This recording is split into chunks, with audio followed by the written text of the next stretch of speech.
what the RSS was, why was it set up? To form a militant group of committed people who would be the hardcore. The inspiration is directly from the fascist forces, especially Mussolini in the beginning. The slogan that Savarkar is associated with: Hinduize the military and militarize Hindudom. I would see the formation of the RSS as very much an example of Savarkar's ideas being fructified. A bunch of thoughts. Golwalkar's book, there's an appendix to that book, and that appendix is on a unitary civilization. The largest assault on democracy that we can think of is when you try to homogenize everything. Golwalkar puts forward a far more extreme, explicit ideology where he clearly says, for example, giving example of Jews and Germans. It is the proximity of the Muslim to the Hindu which is really disturbing to them. By the mid-30s is when you can begin to talk about RSS as significant politically. The RSS is now trying to create a new history in which they will be also the heroes of the freedom struggle as well. This has to be completely repudiated. We cannot forget that communal ideology is a direct descendant of colonial ideology.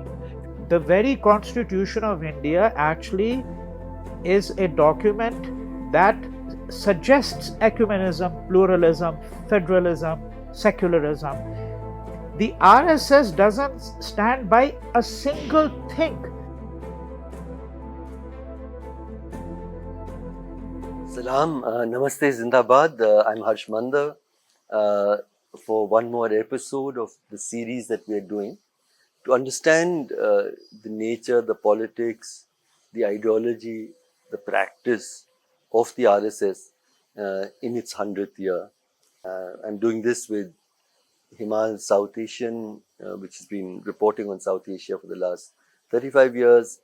And indeed, the RSS has had a presence not just in India, but also across the subcontinent. I have two wonderful friends, colleagues, leading historians and intellectuals in this episode. Here's Mridula Mukherjee. Mridula Mukherjee is leading historian of modern Indian history, and she was the chairperson of the Center for Historical Research in JNU. She was also director of the Nehru Museum and Library. And here we have Dr. Vinay Lal. Vinay is a professor of history and Asian studies, I think, in the University of California, Los Angeles, UCLA. He's been there for decades, but he's apart from that, he's a prolific and thoughtful writer, blogger, cultural commentator, and a very dear friend. So welcome to both of you.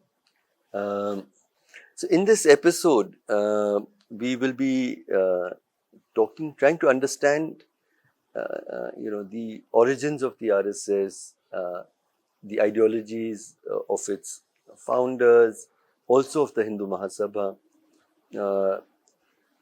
and the role that it played and did not play in India's freedom struggle, its role during the Partition riots, and so on. So, in the first episode of this series, Rajmohan Gandhi, now 90 years old, who is Mahatma Gandhi's grandson, was, I think, 10 or 11 years when Gandhiji was assassinated. We started this whole discussion series with him. And when I asked him why was the RSS so opposed to Mahatma Gandhi, he said for a very simple reason. He said that he opposed their central opposition was because he said India will be a country that belongs to all people of every faith and caste and community. He said that's the simple reason. Akar Patel also recently, in a recent book on Hindutva, said that the RSS doesn't have an ideology, because an ideology is a comprehensive worldview. What it has is, at its center, is the hatred of Muslims and Christians.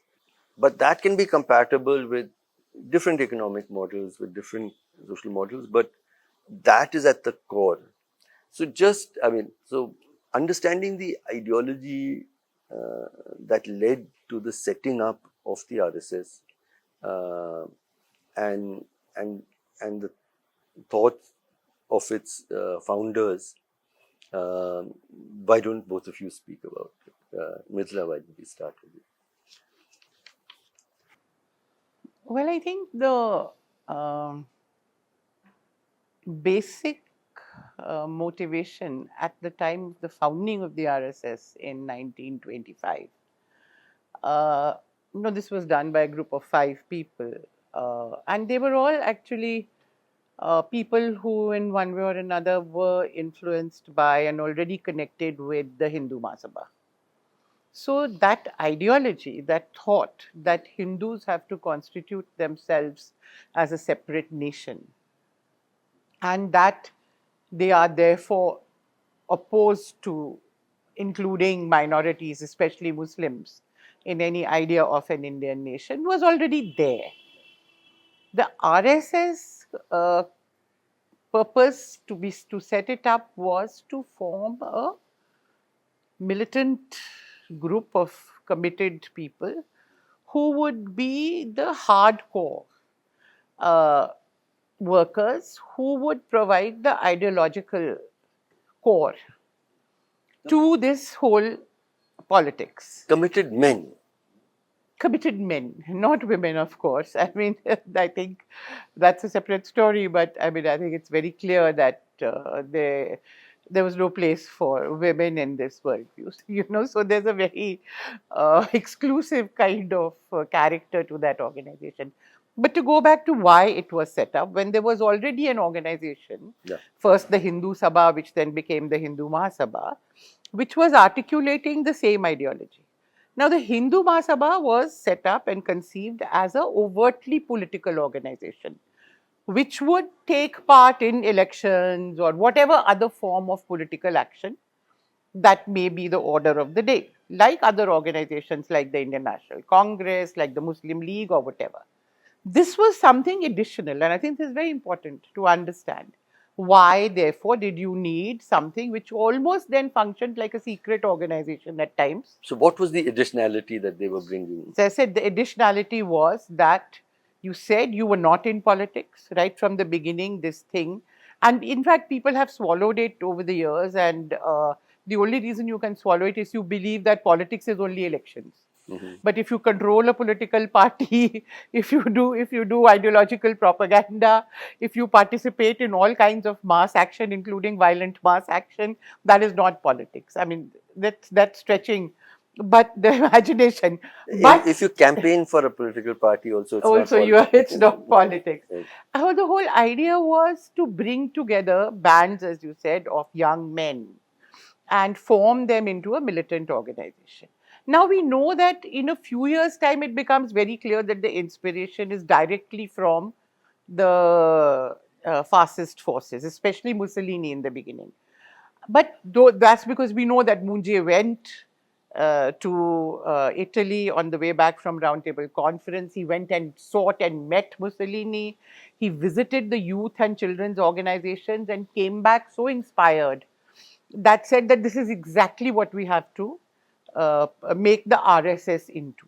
But I think even before that, it was very much actuated by the same kind of thought, the same kind of ideas. But let's also remember that for the first few years of its existence, the RSS was a very small organization. Okay. It was quite marginal to Indian politics or even to local politics of Maharashtra. So, when we go look back at 25, we should not imagine that from 25 it was like a very important force. It is, in fact, by the mid 30s is when you can begin to talk about RSS as significant politically. Little bit. It's becoming into its own. I mean, even if you see Godse's biography, which Dhiren Jha has done so well, you see the details, and there's very little activity that's happening. They're basically still setting up these local organizations, just in Maharashtra, and even in Maharashtra, it's a slow process that's going on.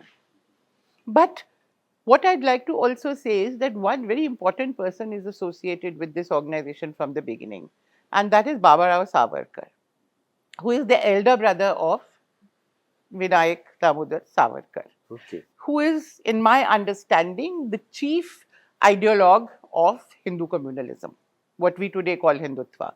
So whether it is what actuated through the Hindu Mahasabha later, or whether it's the RSS, the core of its ideology, I will call it ideology, even though it doesn't have a full Comprehensive fledged worldview. thing, because of the state and all that. But for our practical purposes, let's call it ideology. So there, I think Savarkar played a very, very important role, and his book, small book called Hindutva, what is a Hindu, which came out in 1923 when he was still in jail. I think the core of that understanding of This is who is a Hindu. This is Vinayak Savarkar. Yes, but Vinayak Savarkar, after he came out of jail, was confined to Ratnagiri, and he was prohibited from taking part in politics. So that was the condition under which he came. But his brother, who was very much aligned with him, was very much there. So I think I would see the formation of the RSS as very much an example of Savarkar's ideas being fructified. Hedgewar, in fact, was not an ideologue. He was much more of an organization man, even though he was the first Sarva Sangha Chalak and all that, and respected as Dr. Saab. But Bunje was the ideologue at that time, and Savarkar was an ideologue, whereas Hedgewar is not so important in terms of the thinking. The thinking really, isn't it Golwalkar who best represents what? Well, Golwalkar also, but I think Golwalkar essentially built upon what Savarkar had already laid down. In many ways, Golwalkar comes much later, you see. So this is by the end of the 30s. And by now, fascism, Nazism are in their full flowering, if you like. Yeah. So Golwalkar puts forward a far more extreme, explicit ideology, where he clearly says, for example, giving example of Jews and Germans, and says that what the Germans are doing to the Jews is what a nation needs to do to minorities. The purity of the race is being maintained, and he praises what Germany is doing to the skies. So you get the ideology in the bunch of thoughts in a far more explicit form. But I personally think there's nothing new that he actually comes out with. All the core of the RSS ideology, Had already, which is that Pitri Bhumi and Punya Bhumi must be in India, thereby excluding the minorities from having a claim on this land. This is a land reserved for Hindus. Only the Hindus own this land. The anti-Muslim bias, the anti-Gandhi, anti-Congress. If you see all the elements, the pro-imperialist, it's all there in Savarkar. You see, Savarkar can't come out into the open till 37 because he's under restrictions. But once those restrictions are removed, all of those emerged. Isn't it a miracle that in the very same year he becomes the president of the Hindu Mahasabha? An organization in which he's not been associated at all elects him as the president. How does this miracle happen? If in fact he was not working as a de facto member, ideologue, and a very important person in the Mahasabha, and remains the president of the Mahasabha till 43 when his health gives way. So from 37, 38, 39, 40, 41, 42, 43, he remains the president, never questioned. Vinay, would you like to sort of supplement, complement, augment this description about what the RSS was, why was it set up, what its its what powered its. Let's consider a very different aspect of it. So Hedgeworth actually went to Kolkata or Calcutta, really as it was known in those days, and one of the things that he studied and one of the things that he learned from, I mean, apparently he was involved in it, is the Anushilan Samiti. So this idea of a secret organization, but apart from the fact that it's a secret organization, what else is important to it? There, I think we have to look at a much wider swath of literature. For example, this whole argument that a certain kind of physical culture was becoming important in Bengal in the late 19th century, okay, and then this is going to get picked up elsewhere in India too. I think this is something that we'd have to be attentive to. Consider, for example, the slogan that Savarkar is associated with, right? And that slogan is Hinduize the military and militarize Hindudom, right? Now, what an extraordinary slogan, because it suggests clearly, unequivocally, the relationship between what he conceived of as the Hindu nation and a Hindu nation that would be muscular. You see, right? Because he's saying militarize Hindudom. Now, this itself is predicated on the idea that one of the consequences of British rule was this attempt to portray Indians as effeminate, okay? And this physical culture, that the cult of it that begins to develop in Bengal in the late 19th century and then elsewhere is part of that story. We all know that one of the things that was very important right at the outset, by 1927, 1925 is when the RSS is founded. By 1927, Hedgeworth has created a uniform for the members of the RSS. They are now going to drill with a lathi, right? This is very early on. And this uniform that was adopted was actually modeled after the Indian Police Service initially. Okay, it's going to undergo a change much later on, but we don't need to go over that entire history. I'm simply suggesting that this idea of an army, of a military formation, of military discipline, see, this is all, I think, a critical part of the story of the RSS in its early years, something which of course continues down, because this is one of the things that they do in the shakhas, is this kind of military drill and discipline training. I think the international dimension is Mridula has pointed to it, and we are aware, of course, of the rise of fascism in Italy. But this idea, by the way, of the brown shirts, the green shirts, even in Ireland, you had the green shirts. All right, so you had a paramilitary organization, because remember, there's a fight for independence going on in Ireland. And Hedgeworth and people like him were educated enough to know that as well, by the way, I would say, right?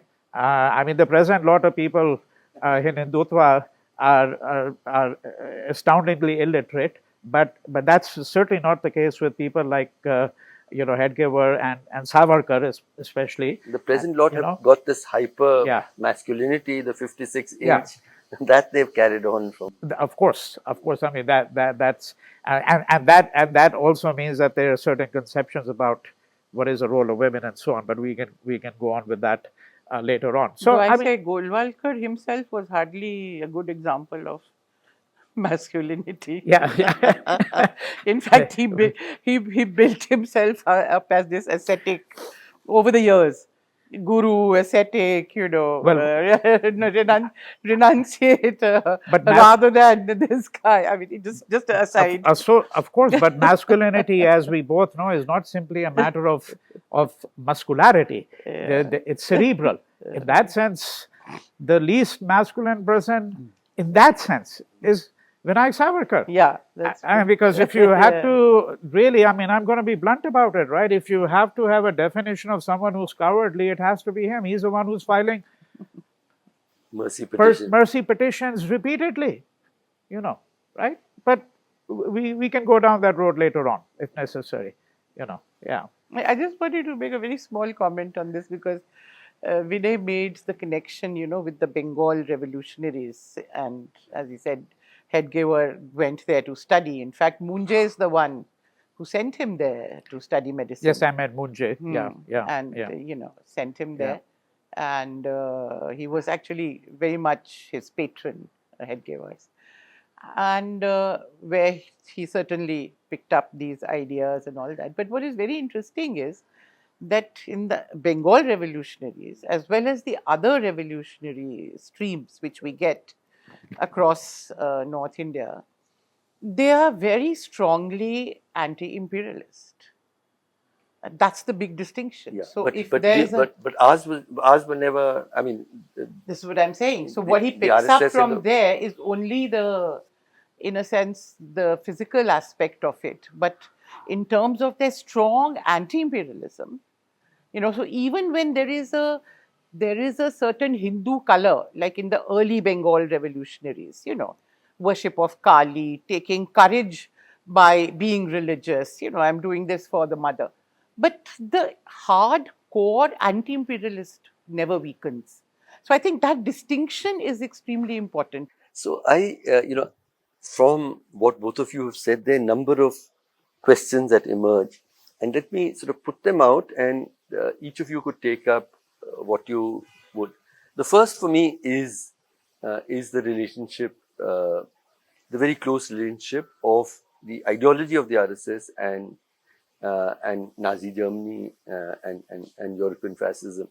I think it's important to understand this for many reasons, particularly because of this very, in some ways, extraordinarily paradoxical sort of bromance of Zionism and Hindutva and of the Israeli leadership and of Narendra Modi. At the time when when he was still chief minister, he was not given a visa in most parts of Europe and North America. He was welcomed even at that time as an honored guest by Israel, and it was a time when the textbooks in Gujarat actually talked about Hitler as this great nationalist leader. I mean, these were textbooks in Gujarat at that time, who and so on, and made no mention of the Holocaust. And some people actually sent those textbooks to the Israeli embassy, saying, "This is the man that you are invite." And he remained this heroic, for them, heroic figure who had to be celebrated and so on. But to recount that they actually valorized Hitler is something that I think needs affirmation, but also reflection. So any of you would like to talk about it? All right. So let let me begin, Harsh, with an anecdote. Okay. I wrote a short piece about 15 years ago on Hitler and Gandhi as doppelgangers. Okay. Okay. As yeah. twinned. Yeah. Not, of course, from my standpoint, but I'll explain the context. So I was going from one bookstore to another and found repeatedly that Mein Kampf, Hitler's book, my life struggle, basically, and Gandhi's autobiography were placed next to each other in a large number of bookstores, and that's what prompted this piece that I wrote. Because I was trying to understand, and so I asked actually one of the bookstore owners there. I said, "How come you place them together?" And he says, "Well, they actually happen to be the two bestsellers that we have." Right. So I'm trying to understand why is it that Mein Kampf is a bestseller as well. And recall, this is at a time, which is still true, by the way, that you couldn't legally sell Mein Kampf in Germany. Now there's an exception to that because there is a huge annotated critical edition of the book that you can buy, but it's annotated and edited. Okay, but you couldn't buy this book in Germany; it was banned, right? And I was given to understand from speaking to people and doing some research that Mein Kampf is used sometimes in Indian management schools. And why is it used in management schools? Because the supposition is that Hitler actually knew how to manage a country. And then, in order to understand that, we have to go back to the history of Germany. We have to go back to the Weimar Republic, the chaos of the late 1920s, especially, and a chaos partly, of course, engineered and engendered by Hitler and the fascists, the National Socialists, as they were formerly known, right? Now, I think that this is, I'm only saying this not to obviously let the RSS off the hook here, but to suggest that we have a wider problem in our country. Okay? We have a wider problem in that there is this notion, which is a notion that you see fully amplified in the writings of Golwalkar. I've been told by teachers who've done this, who is the person they admire most. Yeah. And Gandhiji sometimes, wins just by a whisker over Hitler in India. I mean, Yes. It's a fact, and it's a terrifying fact. But you're pointing to a larger problem. So over to you. Right. Okay. So I think what you've just said essentially corroborates the view that I was saying. But let's go back to the 1930s. You see, I think we should be looking actually at the race ideologues in Germany. I mean, particularly someone like Alfred Rosenberg, who was in fact one of the chief theorists of the idea of Aryan supremacy and Aryan ideology, because the term Aryan is important. It was, as we know, it was a term that was critically important to people like Golwalkar and Savarkar as well. Right. You see, right? And so this notion, of course, that there was a time when India itself was, the heartland of this Aryan worldview. But of course, the Germans, ideologues quickly came around to the view that whatever the situation may have been in the past, the real flowering of the Aryan race in the contemporary moment was, of course, in Germany itself, because India had declined, right? Now, this is, I think, what is important to think about. See, Germany is a country that in many ways had far better integrated, I'm speaking only comparatively, far better integrated the Jews than other countries in Western Europe. There's a long tradition of German Jewish intellectuals and their domination of intellectual and public life in Germany over the course of 150 years. Anti-Semitism was a problem everywhere in Europe. There's no question about that. But it was, ironically, less of a problem, comparatively speaking, in Germany than it was, for example, in France. Yeah, German Jews, intellectual giants across, from Marx to Sigmund Freud to Einstein. I mean, but even in the life of classical music, I mean, you look a huge number of composers of Jewish background. Mendelssohn, for example, right? Much better integrated than they were in and so when you have this kind of integration, and then the problem gets amplified. Why does it get amplified? Because you then have to exaggerate the differences, which is exactly what you find happening in Mein Kampf and in the works of Alfred Rosenberg. And what I'm trying to suggest, I'm giving a slightly different twist to a story that we all know about, that this is exactly what Savarkar and Golwalkar will do when they represent the Muslims. Because what they understand is that Muslims have been in India for 1,000 years. So now, they have to exaggerate the differences. Yeah. People can have. I know that there are historians with differing views about the Ganga, Jamuna, Tehzeeb, and all of that. But to my mind, there's something real about it. There was a Indo-Islamic syncretic culture that really developed here. You see, and this is what is particularly alarming. It may not even find any explicit mention, in Savarkar, but this is very alarming to people like Savarkar, because it is the proximity of the Muslim to the Hindu which is really disturbing to them. just as it was a proximity of the Jew to the German, to the, that is the non-Jewish German, the white German, the Aryan, right? And I think that is the kind of situation, as Freud would have argued, which in fact produces the most violent reaction. No, you're absolutely right. I mean, the hostility, particularly hostility during the last 11 years, I see, to the mazar. Yeah.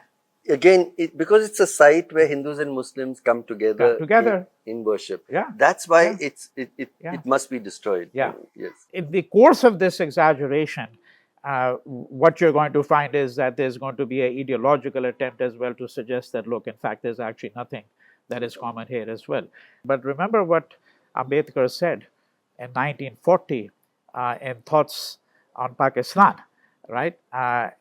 He said, and this was following what had been published, what Savarkar had said in 1937, what he had said in 1939 at the All India Mahasabha conventions, that the Hindus and Muslims are two separate nations. They're two separate nations, right? And so, you know, when Jinnah articulates this idea, Ambedkar says, well, he's actually only simply articulating an idea that Savarkar is really the author of in many respects, right?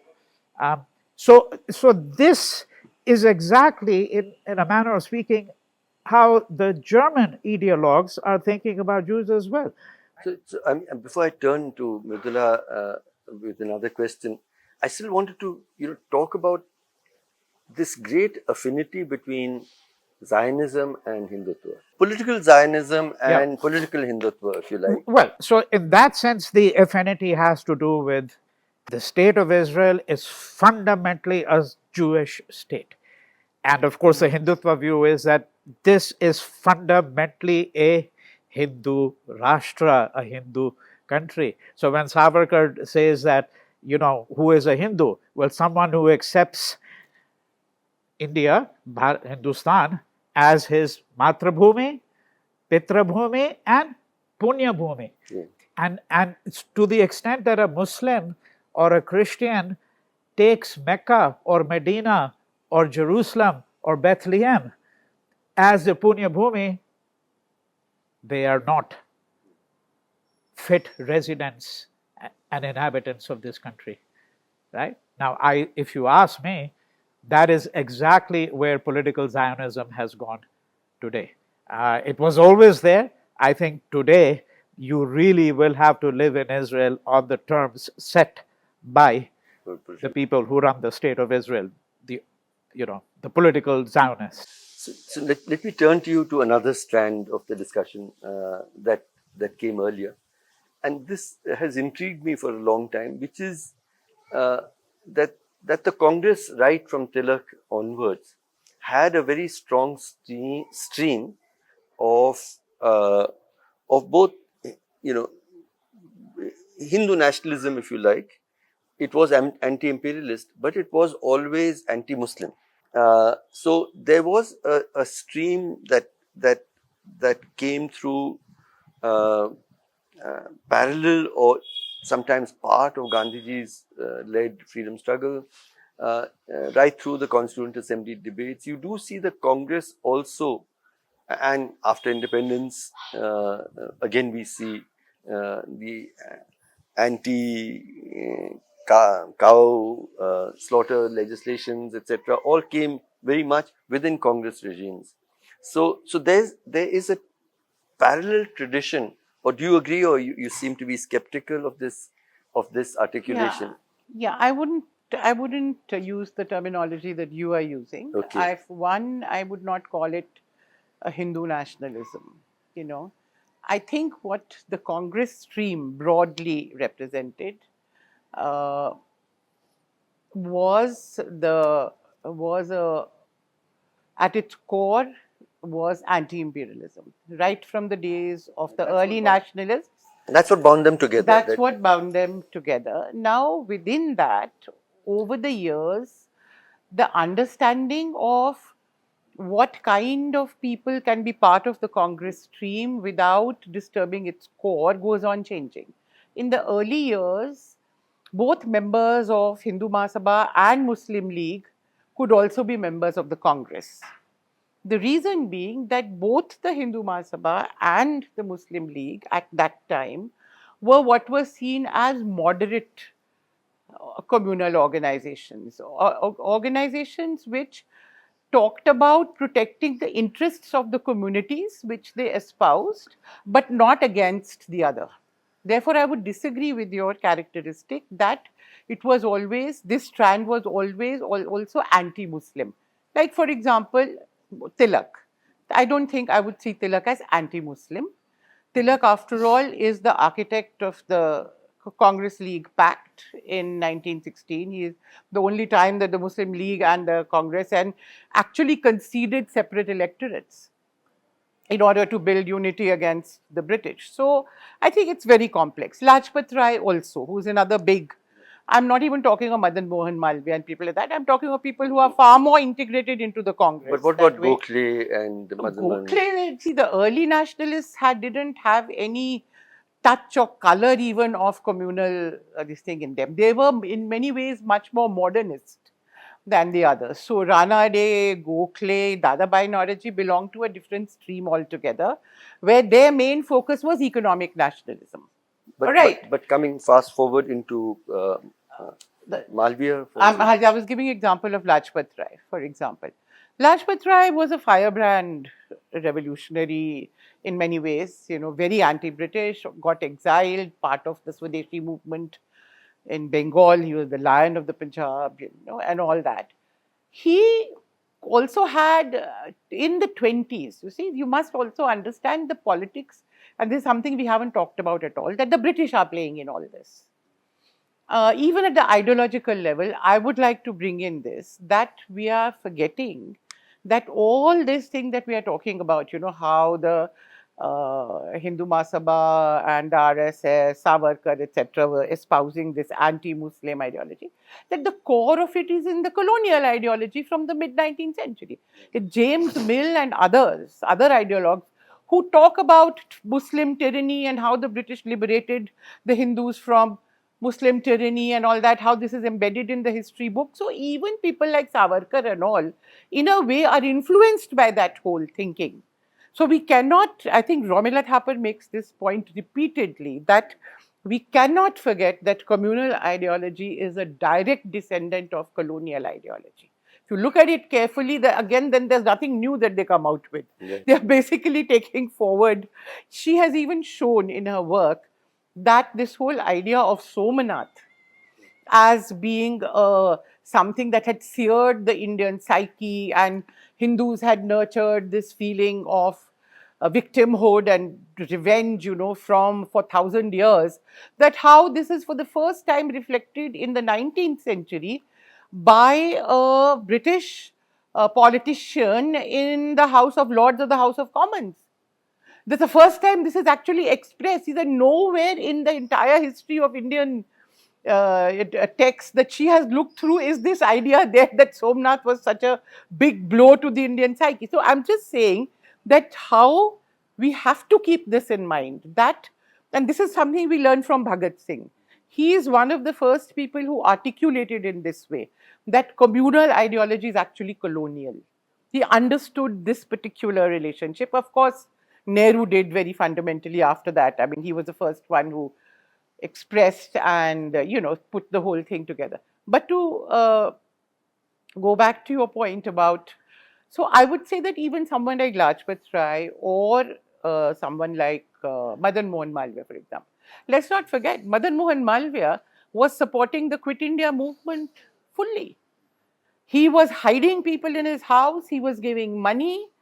That's such a contrast to Savarkar and others who are against the Quit India movement. So I think, that's why I said if we keep the core of the anti-imperialism, then somewhere we can prevent ourselves from going wrong. Because that prevents these people who may have a Hindu leaning, a Hindu bias, a Hindu color, as Bipin Chandra put it, the word he used was a Hindu tinge, to distinguish from a full-fledged communal ideology. And by the 30s, Congress became very clear as the character of Muslim League and Hindu Mahasabha changed. From mid-30s, they become more extreme. And so they start So separating. they start separating them and saying, if you are a member of the Muslim League or of the Hindu Mahasabha, you can no longer be a member of the Congress. But I think we have to understand the early years differently. After all, Jinnah was a leader of the Congress. Let's not forget, and very secretary to Dadabhai Naoroji, close associate. He and Tilak are the architects of the Congress League pact. You know, life takes different forms. Till 1928, the All Parties Conference and the All Parties Report, which comes out, which is in a sense the first constitution for India, the Motilal Nehru report. I mean, they were quite sure that Jinnah was going to sign on.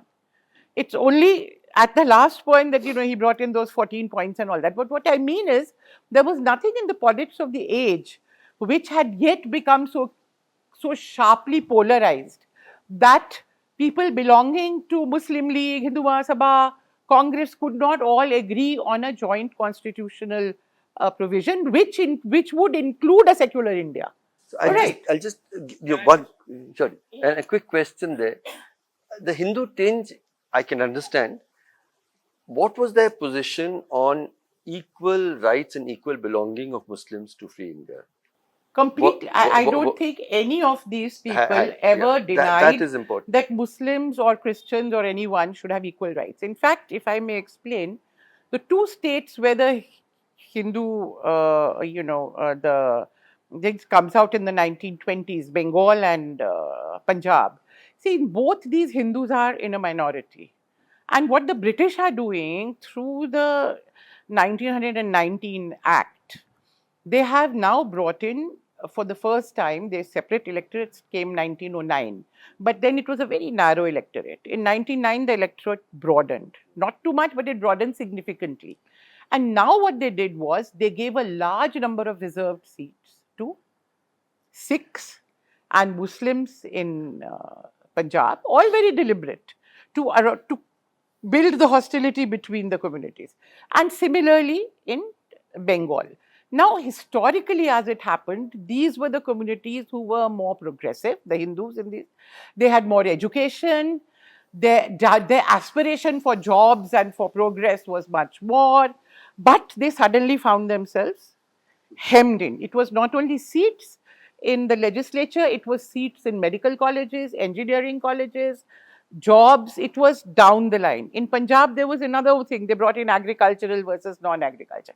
See, in all this, I always say that if we do not go on linking it with what the British are doing, if we only keep seeing it in terms of what the RSS is doing, or what the Congress is doing, what the Muslim, we are missing the main player in the picture. They are still calling the shots. They are still actually, you know, so even someone like Lajpat Rai, who's such a sturdy nationalist, for a while, gets pulled into this direction where he's expressing the frustration, especially of the Punjabi middle class minority, in a situation where they are feeling very hemmed in, you know. Yeah.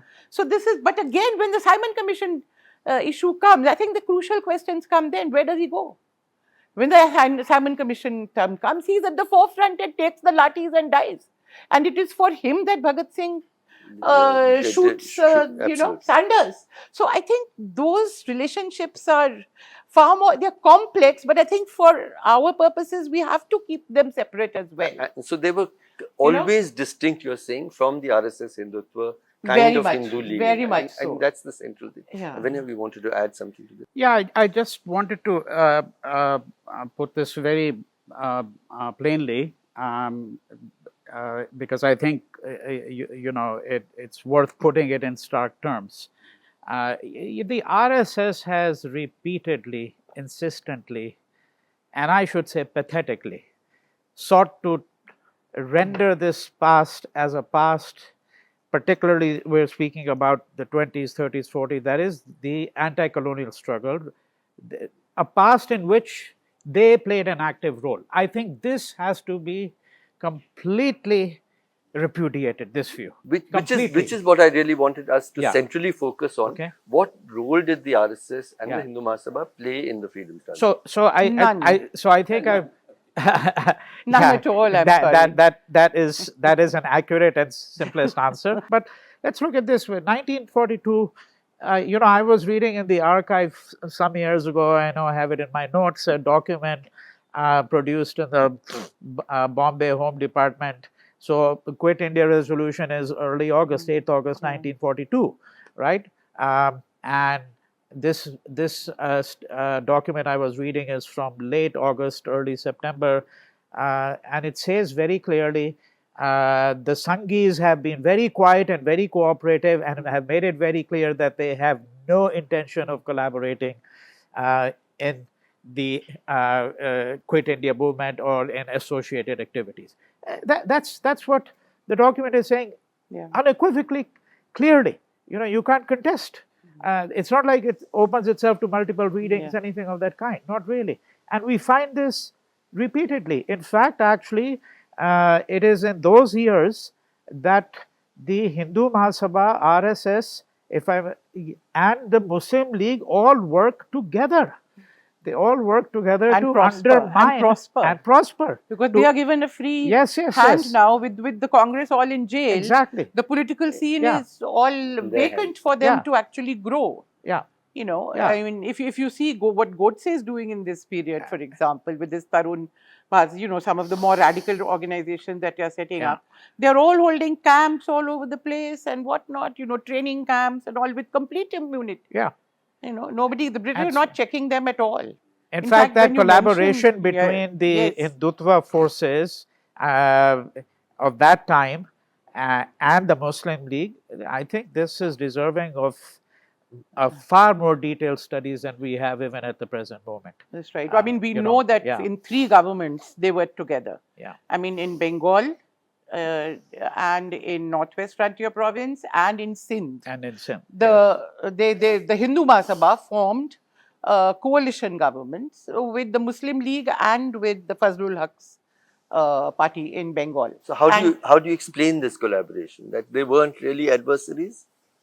Communalists are never adversaries. They know that one prospers not at the expense of the other, but both prosper together. Have not the BJP and the Akali Dal always allied in Punjab? Right. I mean, it doesn't happen just like that. It's a well-known fact. They don't really mind each other. So, Mridula, just staying with this, because this is really the center of what we wanted to discuss. The RSS is now trying to create a new history, as we all know. In which they will be also the heroes of the freedom struggle as well. It'll take a lot of doing, yes, but and that Gandhi was this weak figure who let us down very badly, and all of this kind of manufacture of history is going to happen. But in reality, would I be right to say that because the freedom struggle was never just a battle against British colonialism, it was also a battle about what kind of country we would build after the British left, and who would it belong to and who would it not belong to. That the RSS decided to, and the Hindu Mahasabha decided to focus on the second part and not on the first. So they were not fighting the British, they were fighting the Muslim minority within India as their central battle. So is that an accurate representation of why they chose? And it goes right up to, I mean, very recently the RSS chief said 2024, when the Ram Mander was consecrated, is when India really got her freedom. I mean, it really plays into that same, that our real enemy was. And when Mr. Modi talks about 1,000, 1,200 years of slavery, there is the idea that the principal adversary was the Muslim. The British were sort of minor sort of players in this whole game, and therefore, and Gandhi's biggest betrayal of Hindus was that he held hands with the and fought hand in hand with the Muslims. This whole construction, and only now have we reached a point when we've actually taken on that adversary. Is that an accurate understanding of the role that they played and did not play in the freedom struggle? I would say very much so. And that this is the way they understand it. This is the way they want to project it, very much so, that it's a 1,000-year-old struggle, and this has been there right from the beginning, and this is why the British are never seen as the main enemy. I mean, if you see all the occasions on which the RSS could have participated in the freedom struggle after their formation, 1925. The first battle comes, Simon Commission. Of course, you could say they're too young, but 1930, when Hedgewar, because he's afraid of getting identified as, He gave very clear instructions that we are not part of the. the RSS is not going to participate, but he resigns as the head of the RSS and as an individual offers satyagraha and goes to jail so that he doesn't get identified as an anti-national. All right, very smart.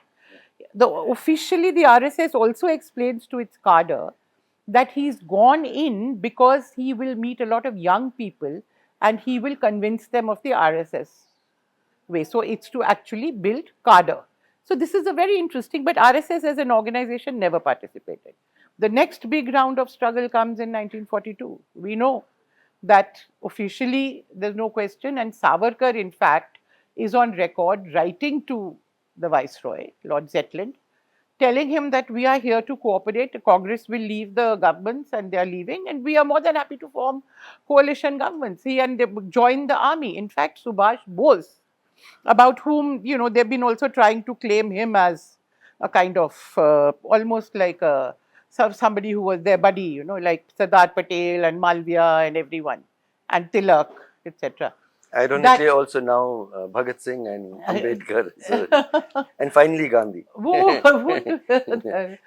You know, so all these very pathetic words that he used sometimes attempts to link up and put forward these stories to legitimize. Because, you know, we must understand that a party that overtly calls itself nationalist, and that is its main plank today, all right? Overtly, that is its main plank, that they are not just nationalists, they are hyper-nationalists, you know, Operation Sindoor, this, that, whatever, you know. And the others are. That they don't have a nationalist past. Yeah, they don't. How do they live down this fact that there was a very powerful, well-known, well-recorded, well-documented, well-written about freedom struggle with a leader such as Mahatma Gandhi, Jawaharlal Nehru, all popular figures. If you go into any region in India, the big heroes of the national struggle, every region has its own icons. And there, where were you? You were nowhere. How to construct a completely imagined past where you can present yourself as nationalists? It's not an easy job. I mean, they're trying hard, but, you know, I mean, I don't think all of us have done such a bad job of writing our history that we've made it very easy for them. Vinay, would you like to reflect a little bit on this? So yeah, I mean, I think that, look, what to my mind is more important here is what I want to, and I'm really echoing what Golwalkar and Savarkar have said. And if you turn to a bunch of thoughts, Golwalkar's book, there's an appendix to that book, and that appendix is on a unitary civilization. Okay. I think that this is what I think merits some attention, because what is this unitary state, unitary civilization that the RSS is advocating for, right? Because I think that the essence of a democracy resides in pluralism, in ecumenism. And this, it seems to me, is the largest assault on democracy that we can think of, is when you try to homogenize everything. Because a unitary state, so what is a textbook itself, by the way? Of course, other regimes use textbooks too. Textbooks are used widely, but we need to have an epistemological critique of the textbook itself, because what does a textbook do? It essentially takes a vast body of knowledge and then tries to synthesize it, okay? And that becomes the mode through which everybody is going to be instilled in certain histories and certain values and a certain understanding of the past. And of course, the whole problem with that is that you can then take the textbook in a direction which is clearly authoritarian, fascist, hospitable to despotisms, and so on, right? But the problem doesn't reside only in the textbook. It resides in the fact that the very Constitution of India actually is a document that suggests ecumenism, pluralism, federalism, secularism. The RSS doesn't stand by a single thing in the Constitution. And let's not forget, when the Constituent Assembly finally adopted the Constitution in November 1949, November 26th, in the organizer on 30th November appeared a long piece saying, why are we calling this an Indian constitution? There is nothing Indian about it at all.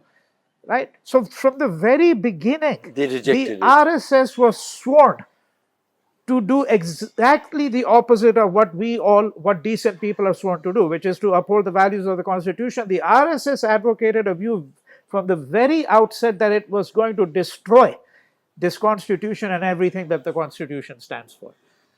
And what they wanted to put in its place was a kind of what Golwalkar calls a unitary state, a unitary civilization, which is, in my view, a recipe for instilling a certain worldview, a certain dominant ideology, a certain dominant religion on everyone.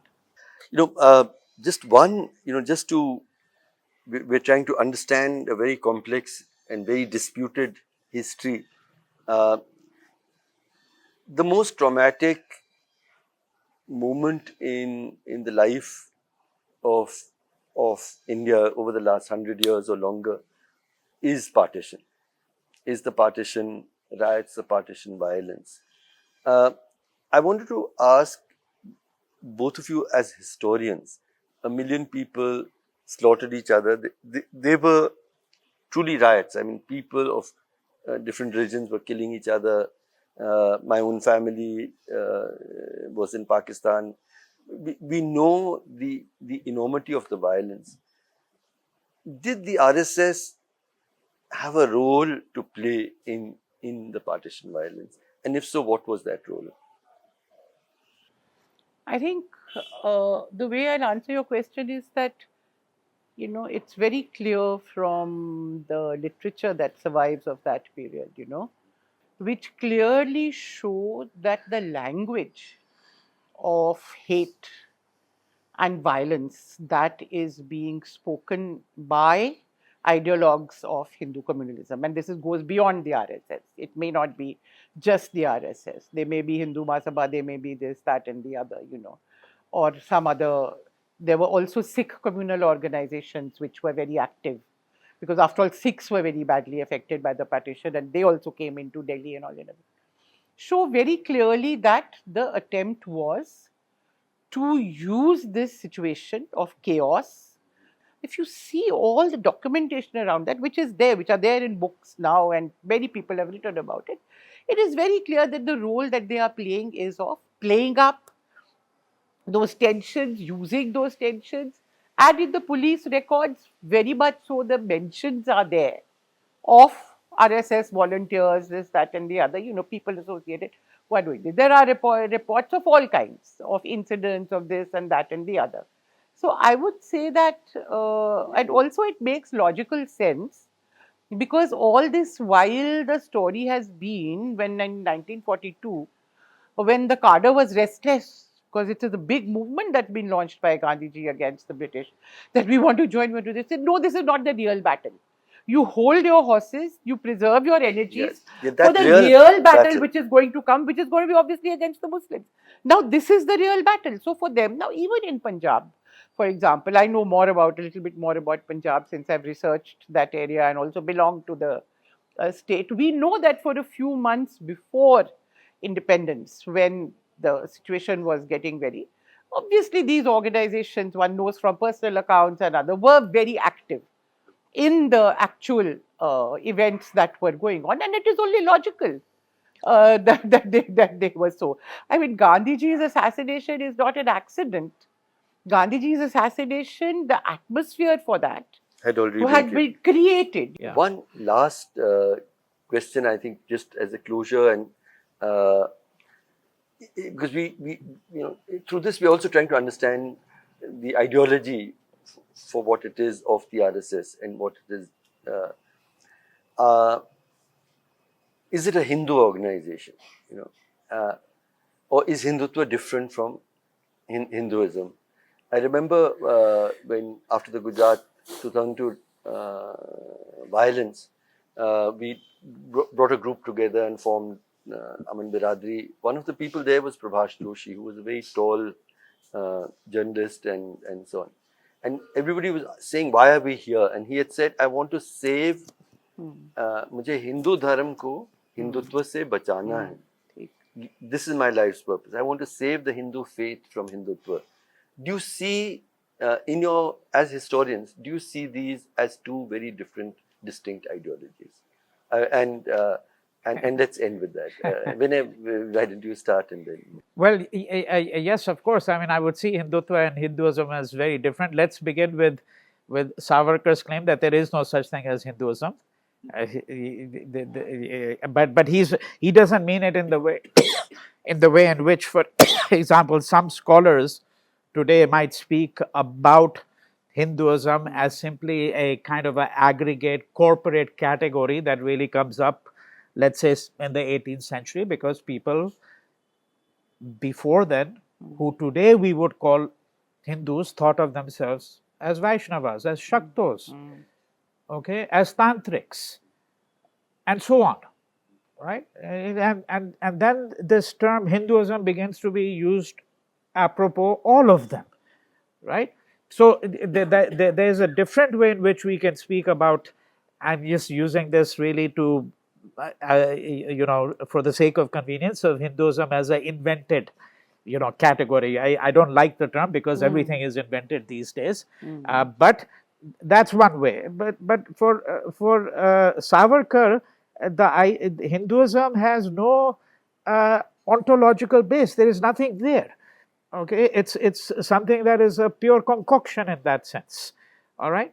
Now, to speak directly to your question, do I think of the two as different, and how would I position myself? The answer very simply is yes. I see them very differently, and I see Hinduism as something which, needless to say, much as any kind of religious institutionalized world religion that we can think of, it has enormous number of shortcomings, but it is clearly a home to people who belong to different strands of thinking. That if you're looking at Hinduism as an umbrella term, it can be extraordinarily accommodating, as it should be. It can be extraordinarily pluralistic in that sense. And I think that there is a very interesting discussion which we can't really get into now about how we would locate someone such as Gandhi, because Gandhi is someone who is both resolutely Hindu and resolutely secular. And I think that's not a contradiction at all, not even remotely, that the only way in which you can actually be secular is, in fact, to be, from his standpoint, as a Hindu, to be resolutely Hindu, much as Maulana Azad was resolutely secular, but also very much someone who was a devout Muslim, right? So there's a set of questions of that kind that one can get into, but I think, as I said, the shortest answer is yes. I think I would like to think of them as entirely different. I would like to distance myself entirely from the ideological implications of Hindutva, and Hinduism, in contrast, even to someone like me who's a non-believer, is something that can be far more accommodating, far more pluralistic, right? And this is where I would leave it. Okay, thank you. So, Mridula, last words from you, please. Again, beginning with Savarkar, I think he, to add to what Vinay said, Savarkar said very clearly, I'm not interested in Hinduism. I'm interested in Hindus.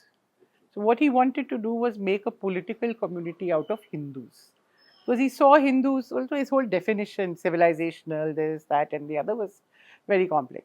But I think to take that thought forward, the RSS has never really been concerned about Hindu religion. Okay, you don't see any reform movement for Hindu religion within it, just as Gandhi was a very political person, but very much a Hindu religious reformer.